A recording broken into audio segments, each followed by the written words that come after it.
Excuse me, Mr. DJ. Hey, check this out. We got a great show coming your way. From the ECSI Sports Studios, the #1 sports information program in America, The Breakfast Bankroll, with your host, the sports broker, Jeff Dawson.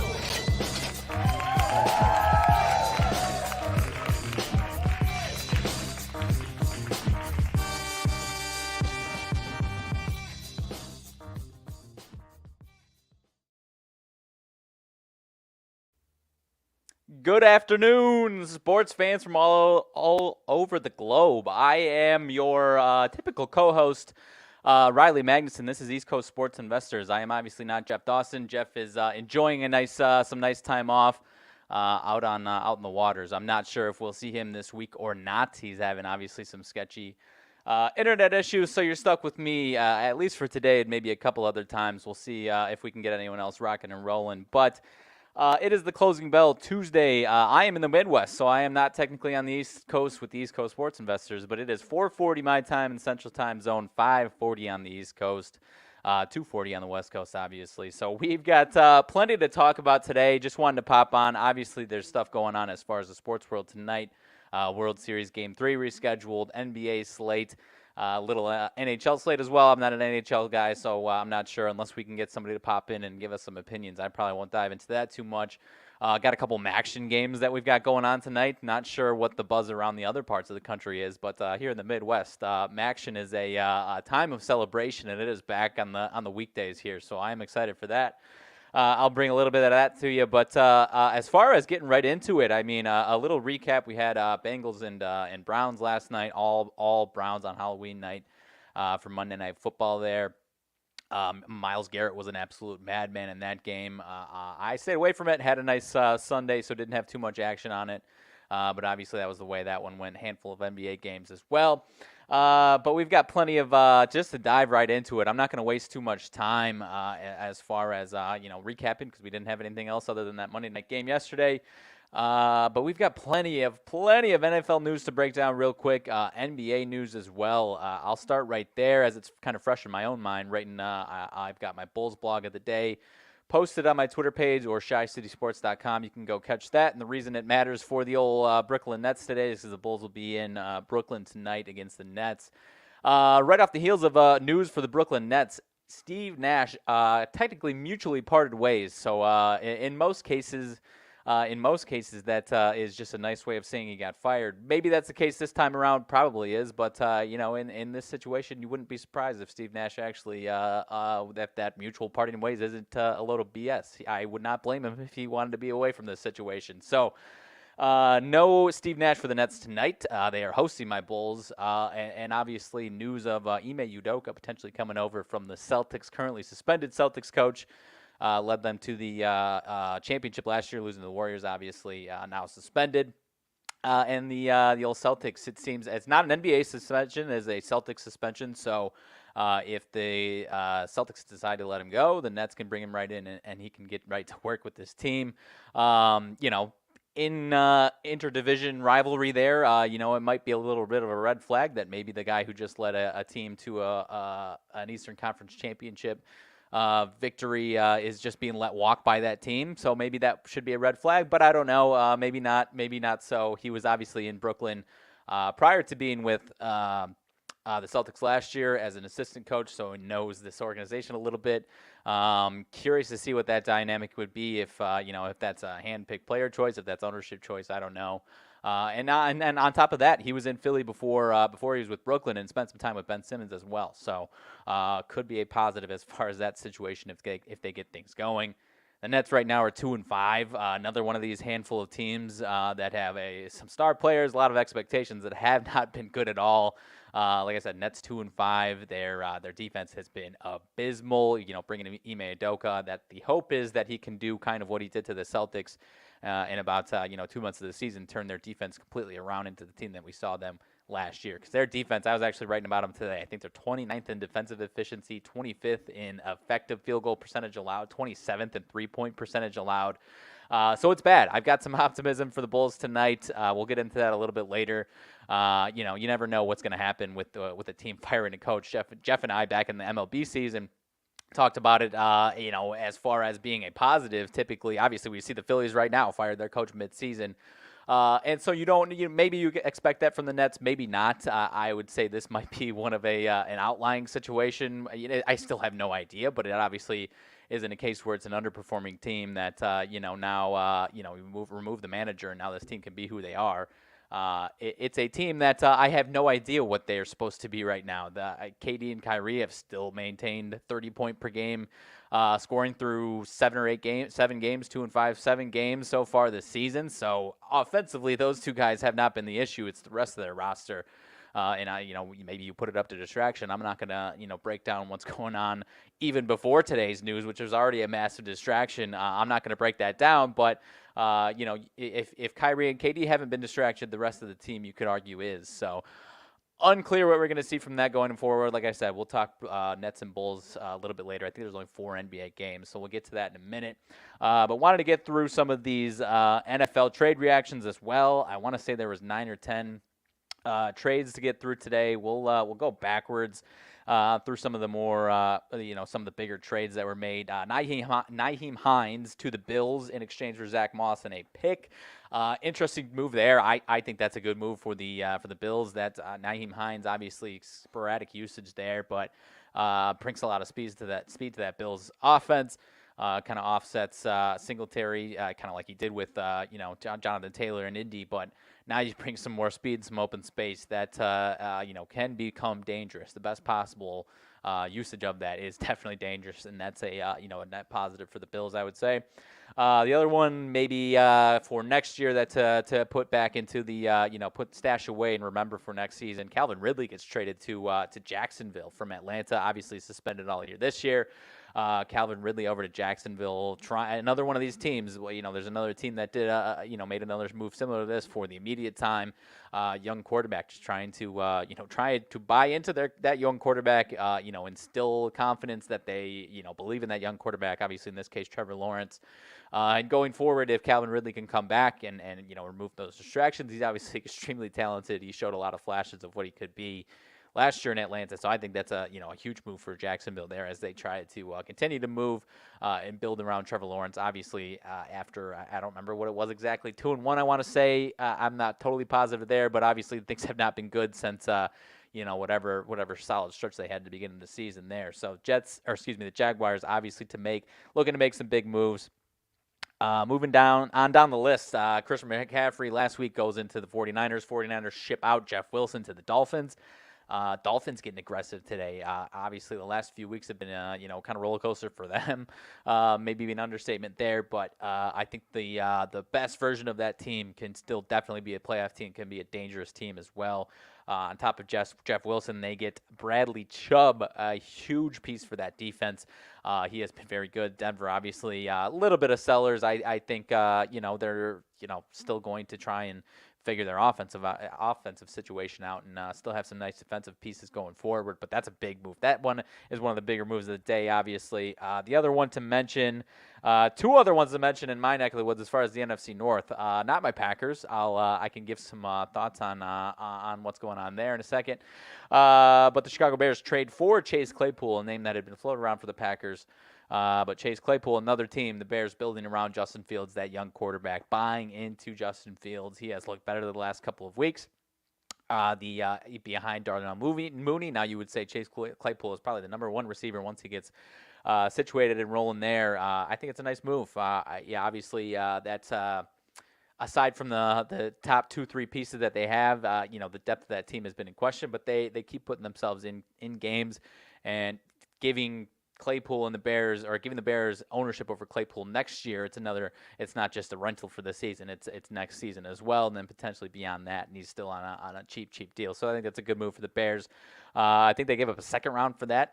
Interesting. I think part of that is the extra year of ownership as well. If it was a rental, he wouldn't have been going for a second round there. So interesting one there. And then I think the last one, unless I'm forgetting another move before that, the other one, the big one that was a little surprising that I don't think a lot of people saw coming.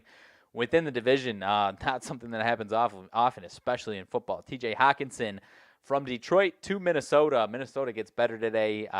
They've over the last 15 years have, aside from the last 2-3 years, have typically had a really, really solid tight end option. And now they get that with T.J. Hockenson and a team that's 6-1, I think they are. Really the best team that not everyone's talking about. I don't put them in the same company as the Bills and Eagles, but you can't deny that they're definitely a playoff team. They're a really good team, and now they just got better.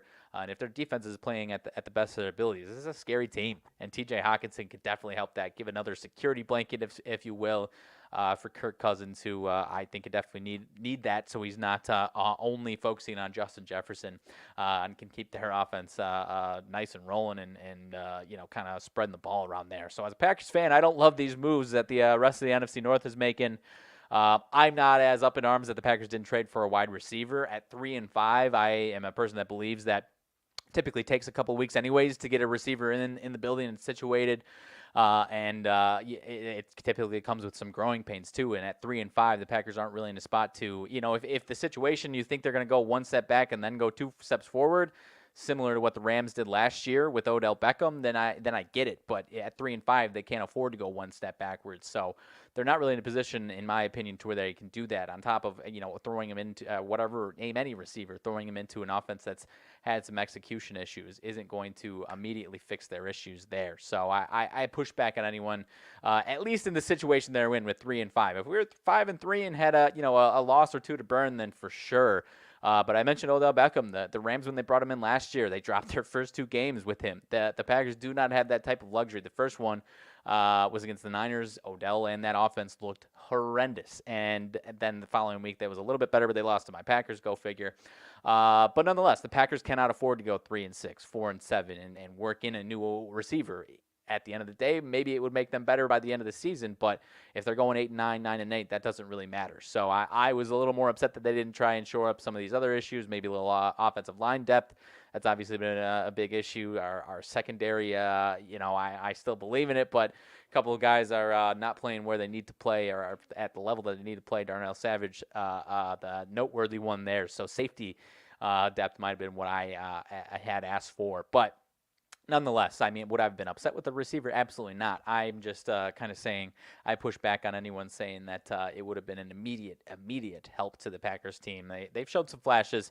I know it was a 10-point loss to the Bills, but I've got some optimism going forward. We've got the Lions coming in who just unloaded T.J. Hockenson. Not sure if that's going to have a negative effect on the locker room, if they're going to be giving the Packers their best shot. You have to expect that they will, but maybe at 1-6, maybe instead of 2 straight years of 3-13, now 1-6. Tough to imagine that team's gonna hold out the same fire that they did last year. So I'm not sure what to expect there, but got optimism for the Packers going forward. Need to have, if not 3 straight wins, 2 out of the next 3 wins to get themselves back into the picture here. 3-5. In the mix with a lot of mediocre to bad teams. So obviously got to get that off of them. But unless anyone has any questions that they want to add in, we'll move off of these NFL trades. Just to sum up what we've got so far, went through the NFL trades, went through the Steve Nash, Brooklyn Nets, Ime Udoka, Kyrie, KD saga that's going on in Brooklyn. Certainly is going to unfold some more. I think, I don't know who it was that stated, but Kyrie will not be standing in front of the media tonight. Probably a good choice for all people involved. Obviously, again, I'm not going to go into what's going on there, but the backlash is there, and for the I don't even know, second straight, third straight year, however many, as far as wherever Kyrie's been, this is if not 3 straight years, I think it's 4 or 5 straight years of having being a real distraction, and none, again, whether you agree with what he says or not isn't the point. As far as a basketball fan and watching this as a basketball situation, it is distracting to his team. That is undeniable. So we'll move off of that. We'll get to the Bulls and Nets when we get to the NBA slate. But we got Game 3 of the World Series tonight. Postponed last night, obviously, which I'm not a Philly fan, but I was turned on to the realization that this apparently happens anytime the Phillies are hosting a World Series. It's a Game 3 in Philly is always going to be a rainout. You can just pencil it into your calendar right now. So we're moving on to today. The pitching matchup a little bit different than yesterday was supposed to be. Still McCullers, Lance McCullers for the Astros, but now it looks like Ranger Suarez is taking the mound to start at least. For the Phillies, last night was expected to be Syndergaard to start the game. Now we got Ranger Suarez. Let me pull up today's or the most up-to-date lines on this one. Last I checked, this one's been moving around a little bit today, but we've got minus 124 on FanDuel here for the Astros in tonight's game, plus 106 for the Phillies. The first half, first five line, let's see, Astros minus 112, Phillies minus 108. So the run lines, you've got Astros minus a half, plus 122, and the Phillies plus a half, minus 150. So nothing there, but it's going to be interesting. I mean, I kind of expect both of these guys to have a nice night. Not sure if, these offenses are going to be well rested, rusty, what to expect there. So I don't have the strongest thoughts as far as this game is concerned. I'll give a lean to the Phillies as far as potentially having a nice evening here against Mr. McCullers. But I don't know exactly what to expect. I'll go on record and give Mr. Bryce Harper a bomb. Let me pull up these home run odds like Jeff and I usually do. Actually, matter of fact, I'm not going to go with him, but Rhys Hoskins at 350 is the leader in the clubhouse as far as the shortest odds here for this game, which is obviously interesting to see. Schwarber 360, Yordan Alvarez 390, Harper 400 plus 400. So maybe I walk back what I said as far as the 4-1 for Harper. Maybe this one stays low. The game total that we're seeing right now is going to be a 7.5 in most spots here. I think it was 6 yesterday, if I'm not mistaken. Or I'm sorry, I think it was up at 8 yesterday. So down a half run there in the difference of a day in Suarez versus Syndergaard. So I think this one could be low scoring. Actually, I might be on record leaning towards the under in this one. I don't have any crazy plays on this one tonight. I have shifted a lot of my focus. I've got some action as far as the Phillies in the entire series, and I've shifted a lot of my focus here over to the NBA in addition to the NFL and college football. So still happy and I'm excited as a fan to watch this one, but don't have too much to break down. I'm on record going, I'll lean towards the Phillies and the under in this one. Give me 3-2 and maybe no home runs either way for these two teams tonight. But maybe they'll prove me wrong and it'll be a 9-8. 5 home run game. Who knows? But we'll move off of this one. Obviously, if anyone's got any questions about this game, the NBA slate, NHL slate, the NFL moves, Nets moves that I talked about already, feel free to drop them in the comments or on Twitter. I'll circle back or jump forward, whatever it is. If anyone's got any questions, I'm happy to dive on top of it and talk about it with you. So moving on to tonight's NBA slate. Already talked a second about the Bulls and Nets. We'll get to that one in a second, but I think it's 4 games tonight. All of which I think might be 3 of the 4 of them. I've got some opinions on. Obviously, I think the Bulls Nets is a stay away. I've got my lean and my homerisms, obviously, for that one is concerned. But we'll start with Golden State and Miami. This one was a little stinky to me. Obviously, a Warriors team. Both these teams, 3-4, 2-5, losing teams so far, which I don't think is going to last for a while. These two teams should be fine going forward. But I think the 2-5 Heat are going to have a little bit more of a stand to make as far as not wanting to go 2-6. Obviously, the Warriors don't want to go 3-5, but at home here in Miami in this short line like this one, I'm leaning towards Miami. I've got some action on Miami's money line in this game here. Total of 225.5. I think Miami's offense is going to be fine tonight. Golden State's defense has been a little shaky the last few games. 128 in a loss to the Pistons on Sunday night. The night before that, 120 allowed in a loss to the Charlotte Hornets. So if that trend continues, the Heat haven't had their best defensive efforts as well the last 2 nights. But here at home, they were on the road the last 3 games. Lost the last 2. One of them a few days ago was actually in Golden State as 6-point dogs, and they lose that one by 13. Now they're 1 point dog, 1 point favorite. I think that opened at 1 point favorite. So to get that type of difference after you lose and you see the same team within a week trying to avoid 2-6 at home, I like the Heat tonight to take care of business, and I think their offense is going to be the reason for it. Team total at 113.5.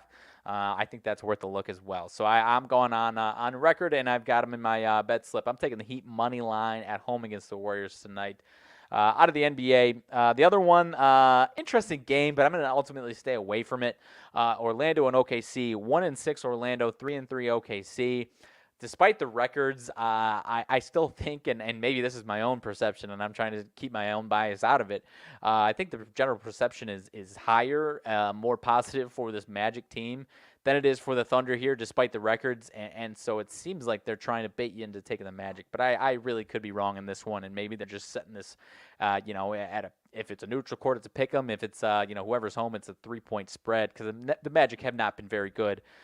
They've been largely inconsistent, especially defensively. Paolo Banchero has been very good, but the team overall has been very consistent. And this Thunder's team has been scrappy. They've got 3 straight wins in a row, though. So I'm torn on this one. I could see this one. Like I said, it seems like they're trying to bait you into the Magic, but I could be totally wrong in this one, and the Magic finally show up tonight against a less talented team. So I'm staying away from that one, but it could at least be interesting to watch there. The other one going now to my Bulls. Bulls at the Nets. For the most part, this one's been right around 2-point favorite for the Nets all day long. The Bulls coming into town. Again, both these teams kind of similar similar as far as the records for the Warriors and Heat, but obviously these two teams are vastly different from those two teams. Brooklyn 2-5, the Bulls 3-4. Brooklyn, I mean, if you want to bet on them tonight, I don't know. I don't know how you can tell yourself one way or another with confidence that either the Nets are going to look fantastic because they fired their coach and now they're going to have a spirited performance. I could see that, and I could see a total butt whooping at the hands of the Nets, and I could also see them being incredibly dysfunctional and distracted by everything that's going on and lose to the Bulls by 30. And nothing would surprise me in this game at all. And while I as far as the Bulls themselves, I try to break it down. I read a Bulls blog every single day. I've got mine today already out, and I got a player prop, and I have some confidence in the Bulls, but you just don't know what to expect when a team fires a coach. And like I said, in a lot of cases in other sports and basketball as well, a team can have a really spirited performance, but obviously this is an extremely unique situation that's going on in Brooklyn. So I am staying far, far away from anything Brooklyn tonight. And even before this, I was already on record. Jeff and I had talked about there's 3 or 4 teams right now that are just total stayaways because you just don't know what you're getting from them. In the NBA, the Nets are one of these teams. The Lakers, obviously. The Sixers have played better. I would still put the Sixers kind of in that company until further notice. And a couple other teams as well. But the Nets are just a bizarre team. Even if it wasn't for any of these distractions. Like I said, Kyrie and KD are still averaging 30 points. Per game, both of them are, and I think below that it drops off to 10, 12 as far as the third, fourth best scorers. So, behind them, they don't have many options, and defensively, I mentioned it earlier in the show, they're defensively very, very bad. So maybe Ime Udoka can come in and fix that, but 29th so far defensive efficiency, 27th three-point percentage allowed, 25th effective three-point percentage allowed. So if this Bulls team is coming in and knocking down shots, then I think it will be a big night for this Bulls offense.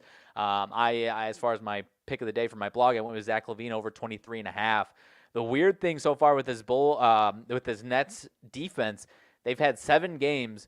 In every 6 of the 7 games, they've allowed a 30-point scorer, at least one 30-point scorer. I think in a couple games there was multiple 30-point scorers. And in opening night, the one game where they didn't allow a 30-point individual scorer, it was 28 from Brandon Ingram. So every team that's come in, and I think 6 out of the 7 teams, it's been their leading scorer leading the way and putting up that type of performance. There's been a couple 40-point performances, Giannis and Luka. Zach LaVine not in that company, but Ja Morant, Desmond Bane together on Memphis, each dropping 30 in that game. I mentioned Brandon Ingram, 28. They've played Indiana the last 2 games. Duarte, I think, last night, this is the second night of a back-to-the-back for the Nets. Last night, Duarte drops 30. 2 nights before that, I think Ben Mathurin drops 32 with Tyrese Halliburton dropping 26.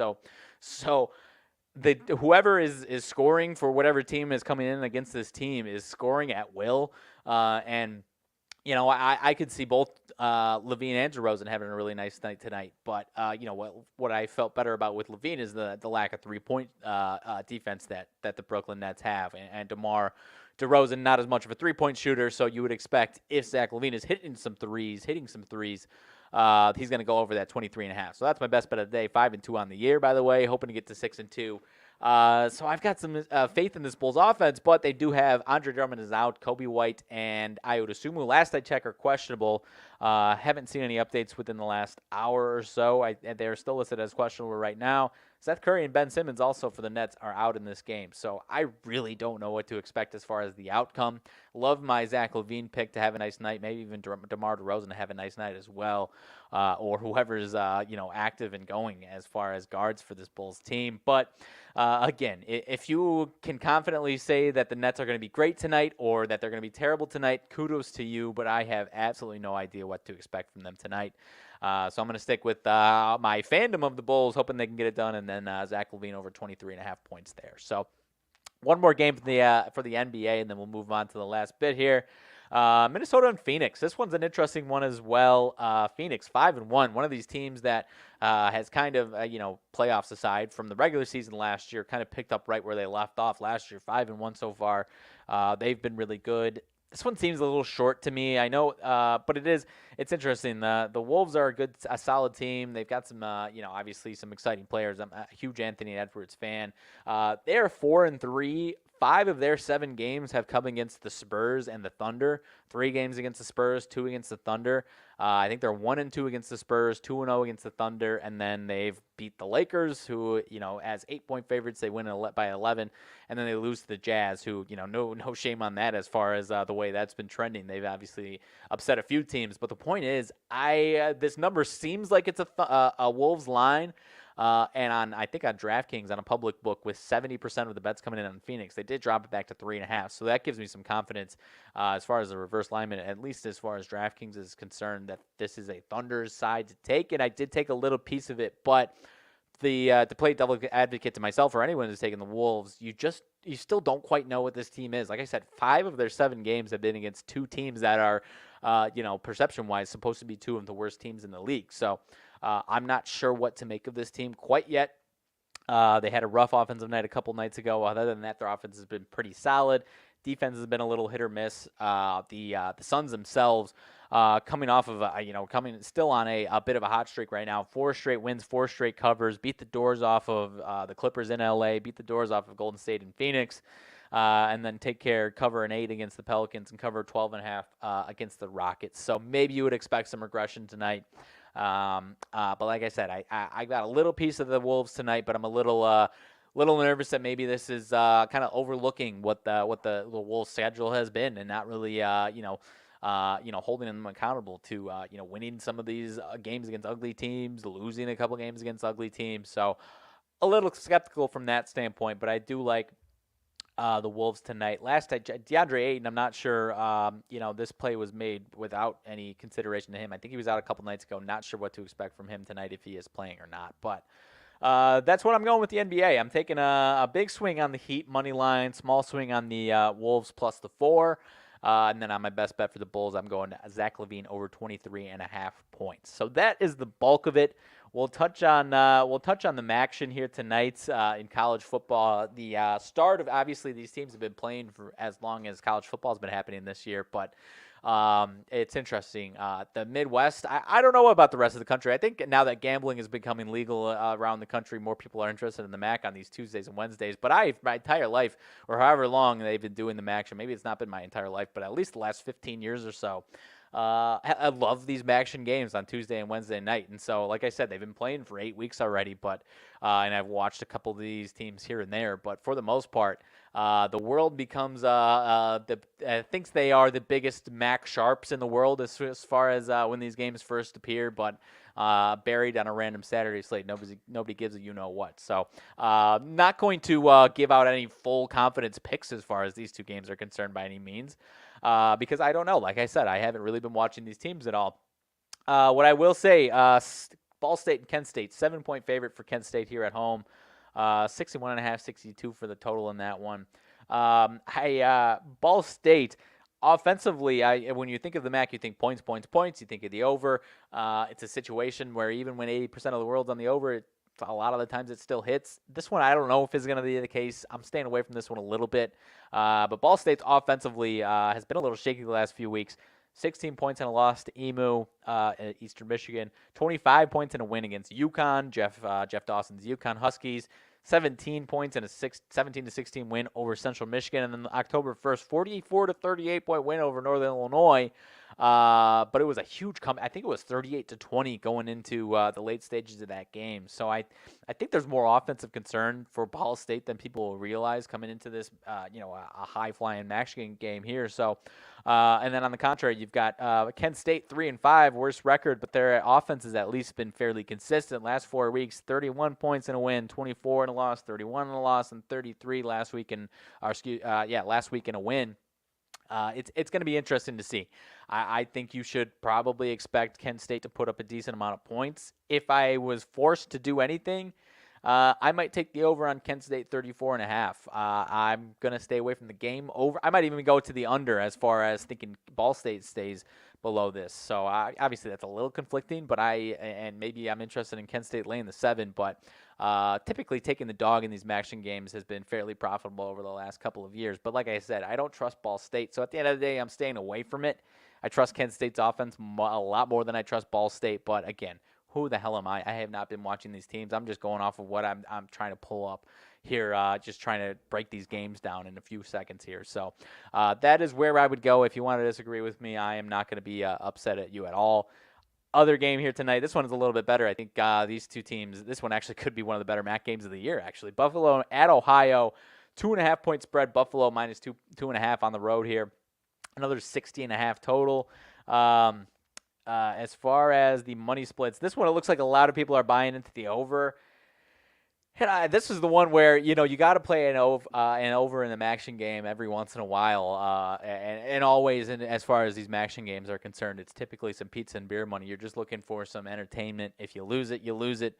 You're not wagering in the mortgage or anything along those lines on any action. So I'm going to, for the most part, stay away from it. Maybe throw in a little action parlay for everything going on tonight. But I might go to the over in this one. Both these offenses have been fairly consistent. The matchups between these two teams the last 2 years have gone to the under.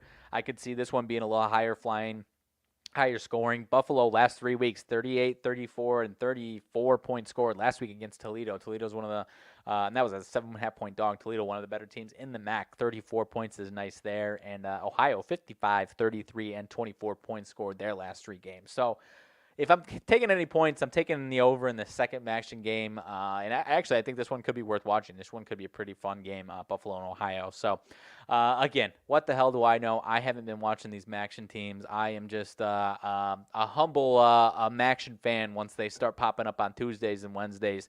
And that's what we've got here today. 6 o'clock my time, 6:30 o'clock my time, 7:30 over on the East Coast. 2 games going at once. Couple more tomorrow. If I'm not sure what we'll have as far as content tomorrow, but if we talk, we'll have some more action tomorrow. Western Michigan and Bowling Green, and then Central Michigan and my quote-unquote Northern Illinois Huskies. Not a fan, but grew up 40 minutes away rooting for them, so kind of a fan. So maybe I'm a Northern Illinois fan. I don't know. Maybe I wear a shirt tomorrow. Who knows? But unless anyone's got any other questions, unless I failed to drop any games that we got tonight that I missed. I'm not a huge NHL guy, so I can't give any more insight on that than I just did about the MAC. I definitely sound even dumber about those games than I would about the MAC, so I won't try and bore you with me trying to give opinions on those because I have no idea. The Blackhawks are 4-3-2, which I don't think anyone, especially us, expected. So taking some solace in that as far as the NHL is concerned. But nonetheless, no Jeff Dawson. If you haven't noticed by now, there's no Jeff Dawson here today. And again, not sure what his schedule or what the Wi-Fi on his trip is going to allow him to do this week. If he's able to, we'll get him on the show. If not, I'll try and do a couple more of these. I think potentially Kiefer and I might do a Big Ten show this week. One way or another, I'm doing a Big Ten show. I think Kiefer will potentially be on that with me as well. Maybe we do another show or two here Wednesday and Thursday. We'll have to see, and then I'm sure Jeff Dawson will keep us all posted as far as what to expect going forward beyond this week. So thank you for bearing with me as far as the solo hosting duties here, as far as my first official hosting duties on the old Closing Bell East Coast Sports Investors. I'm sure we'll have a couple more this week, but thank you for bearing with me. Thank you for, if you love Jeff Dawson, I apologize. I'm sure he'll be coming back soon, but you're stuck with me for now. maybe some other characters the rest of the week as well. So thank you once again for following along. Keep an eye out for any updates. Follow go to my Twitter, Riley_Magnuson1. You can catch my Bulls Best Bet of the Day on ShyCitySportsBlog.com or ShyCitySports.com blog website. The Bulls play tomorrow as well, so I will also no doubt have a Bulls Best Bet blog tomorrow. 5-2 on the year. Hoping to go to 6-2 tonight with Zach LaVine over 23.5. So hope everyone has a great night. Have a fantastic night of watching sports. Again, I will try and see you the rest of the week. We'll try and keep you posted. But until then, thanks for following along. Stay safe and, keep your head on straight. I guess I got to work on my closing abilities here. But nonetheless, have a great day. We'll see you soon.